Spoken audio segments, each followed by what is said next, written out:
Jane Bunnett, Magdelys Savigne, you guys won Jazz Group of the Year. JUNO, it's your 5th JUNO. Jane, your first Magdelys. How are you guys feeling about the win?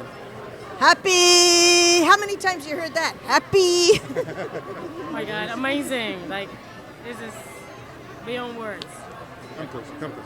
There we go, that's better. So, Jane, if you could talk a little bit about the challenges of bringing 6 Cuban women from Cuba all the way to Canada and all of the stuff in between. That's a challenge. It's hard. What do you face when you I think that's why we got the award, because everybody knows the challenges. Maybe they don't, but I feel like I'm rewarded for the work on that stuff. It's not easy, of course, getting people out of Cuba, bringing them to Canada, and then once again, we're always, we try and get into the U.S. because that's still a very important market for the type of music that we make. Yeah. So it's a lot of work, and we're not, we're not talking about even trying to get the concerts. It's just the arranging. How do we go from A to B? That is difficult. And in terms of the music, how did the compositions come about? Was it together, or was it separate and then working on it together, or who was generating ideas? Who was contributing? Okay, that's a great question, because what happened is basically I wrote most of the music. Daimi Erosena wrote some of the music. Daimi came up, and the vocalist, composer. We worked a little bit to sort of scope out the plan of the music. And then when we got into the studio, that's when we really started putting the pieces together, and everybody, it was really a cooperative affair with everybody adding their 2 cents. It was a very different kind of record for me, because usually I'm controlling everything. But in the case of this, I really wanted the input of all the women on the record. Absolutely. Yeah.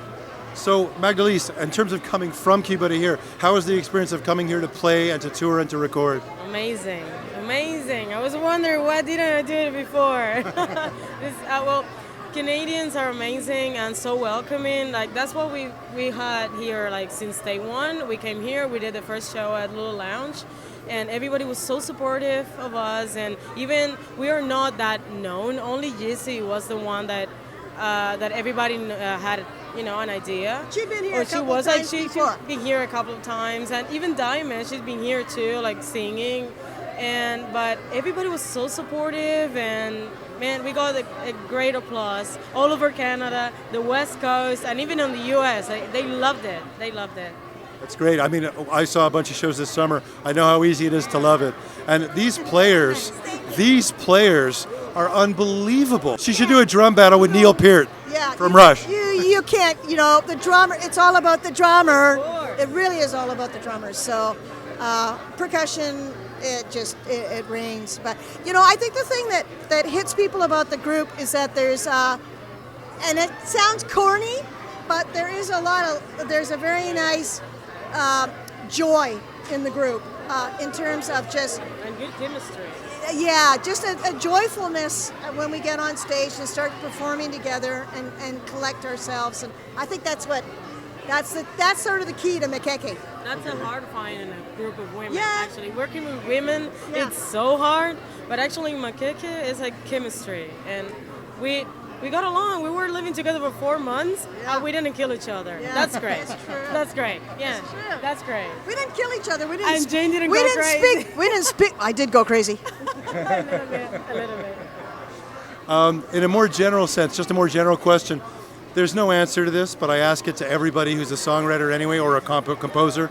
I say, where do the songs come from? Which means, is it an idea, an emotion, an observation, a riff, an idea in your head? Where does it come from? You know what? That's one of those mysterious and magical questions that I can't really answer. I sit down all the time and sort of second think sometimes what's happening with the process as I'm actually working on the process. Sometimes I think it's just plain old hard work. Just sitting and with a little idea and coming back to it and going and doing something else and coming back to it. It's a hard, I don't know how to answer that. It's like writing a book, like painting a canvas. It's the same process, takes time, takes a lot of time and inspiration. And you need the quiets, and people write when it's really loud or when they're drunk. Like, everybody has their own muse. So, but it's still hard. Like, the process. It's a very introspective reflection, just a process that you have to keep. Well, I think for every person it's a very different. It's a personal experience how they go about writing their material. Yeah, it's tricky.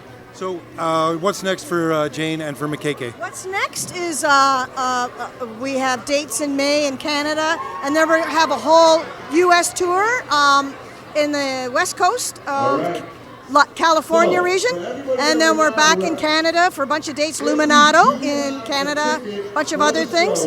Then we are all over Ontario, then ends up with this September East Coast U.S. tour. Any further recording with Maqueque? I hope to do a second recording, just starting to work on new material for the next recording. Thank you so much, Jane and Magdelys. Thank you, Howard. Thank you, SOCAN. Bye. A lot of work we've done in Cuba. I think it's been over 30 years. We work in the conservatories, and all the young boys are becoming the stars, but all the women are still there, and they're not getting the cred. And in the last few years, we see a lot of young women jumping up to the plate, and that's what the word Maqueque, the name of this record and the name of the group, is. It's from an old Afro-Cuban word that means the power of a young woman, the expression of a young girl. And that's the name of the group.